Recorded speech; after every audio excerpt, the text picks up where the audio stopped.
So I got through it. And the way I got through it is I went to my customers and it was really hard to do. It wasn't something I was used to doing.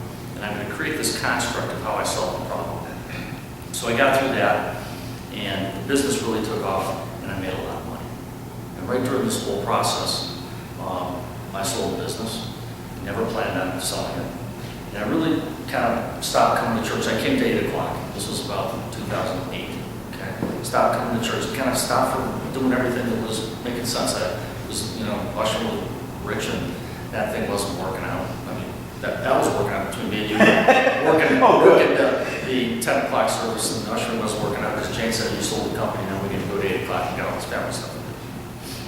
That's cool. In the meantime, I started another company down in Cincinnati.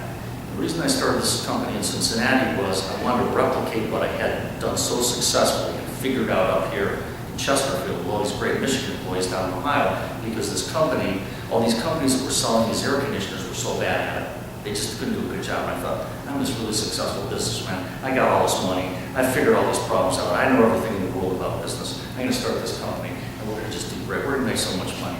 So I wrote my first check for about $1.5 million. And I get down there. These guys are working away. And that's when I really found out that the guys that have 30 years of experience have 30 years, 1 year, 30 times. Okay? We've all seen that. Instant experts. So we started working on this thing, and I just put another $1 million in it, and another $1 million in it, and this really isn't working. So this is the first level of problem solving, and I'm talking to you as a businessman now in Vestry.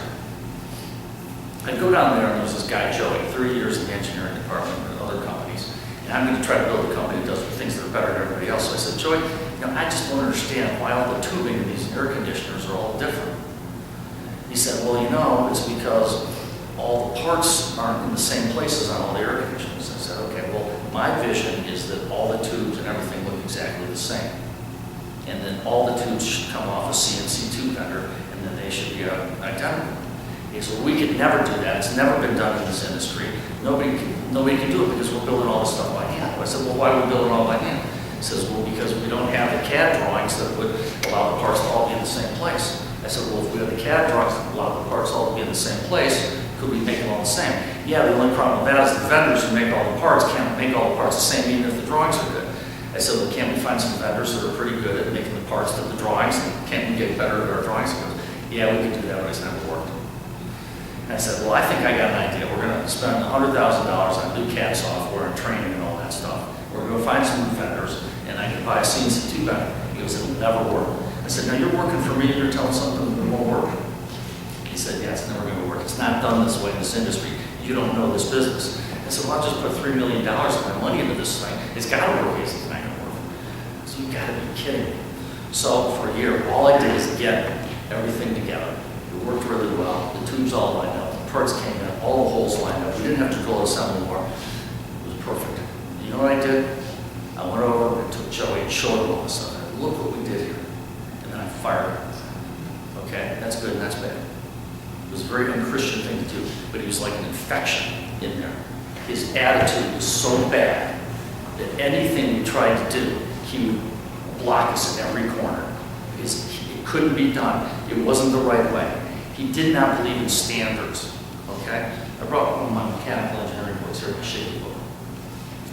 We go to engineering school and we learn about engineering, and it's a standard, and all the engineers have to hold by the standards. In the back of it, we have these equations, okay? And we learn how these equations, okay? He believed in that, but he didn't believe the way the whole thing was supposed to come together. That was the first bottom. Now I want you to imagine, this is the bottom of the problem. Imagine a jigsaw puzzle, a triangular jigsaw puzzle, shaped like a triangle, that's all white. All white, you can't look at the colors, there's no trees or anything, it's all white. This is the fundamental problem. There was no standards in mill air. We couldn't agree on how things were going to be done. We were out of sync with each other. We didn't agree on anything. I want you to think about another edge of the triangle. And that edge is the value proposition that the company has with its customer. How much money the customer is going to pay for your product. That's one edge. That's the relationship you have, the financial relationship you have with your customer. So what you're building for your customers on the bottom. the standards, the quality. It's what they believe in. It's what they expect you to do. The reason I started Real Air was to have that really great foundation of a standard product that was going to be great, that everybody loved. And the only way I could get that is to get everybody on the company on the same page of what we were going to build on that bottom edge of that triangle. Now, the way I saved myself at Burtech was I recreated the value proposition for one leg of the triangle with my customer. I asked them to pay me the amount of money that my product was worth. That was hard to do because I've always been trained, I gotta be the low bidder, I gotta be the cheap guy. Well, you know what? I've developed this standard at the bottom that's so good, it's better than anybody else. Why should I have the other leg of my triangle really short? That's not a very good triangle. I want a nice, equilateral triangle. If you have a really low price, your triangle crank down like that. That was a bad deal.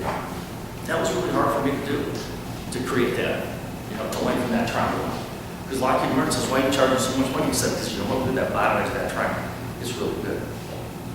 So that took a long time to do, that value relationship, but I got it. And that was the second leg of Real Air. This is a company down in Ohio, but it was actually what I also did up at Burtech.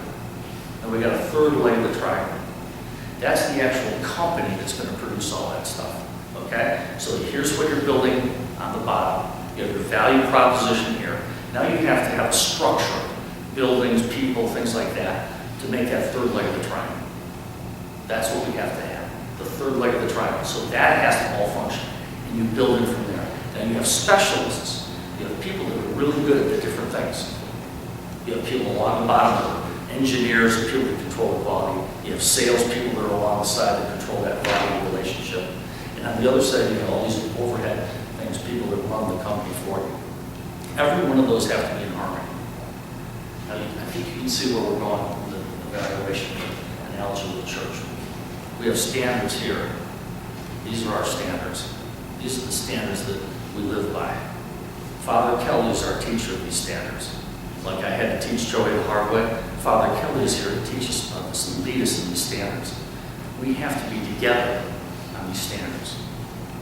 If we don't create a whole company, a whole entity in these standards, we won't have anything. We cannot build that triangle. Now, if three of you get together and follow the standard, you don't need any other part of the triangle, okay? But you don't have a parish church. I can go out with the garage and build an air conditioner, but I don't have a company. You can get together as individuals here at someone's house, but you haven't formed a church, you haven't built a triangle. And that's okay. We're called to do that. But we are a business. We're a corporation of Christ. That's what we're here. That's what we're called to build. And that's okay. If we don't want to build it, if we want to fold the triangle down and just go away, we can do that too. But I think about the men that built this place and then the women that really made it happen, as we all know. But 21 of them came together in 1858, 155 years ago. 21 from 3 different parishes founded this church. Christ Church, Detroit, Mariners, and St. Paul's, the cathedral. They got together, Henry Porter Baldwin was portrait there, laid down the first set of railroad bonds to build this place. Now, as I'm standing here, I can't think we're about to, I can't think that what we're doing right now is really, going to build on what they built. The bank has called us to pay attention. Now, Father Kelly gave a very good sermon a number of years ago. And I'm sure you all remember, maybe he's said it, maybe he's given it again.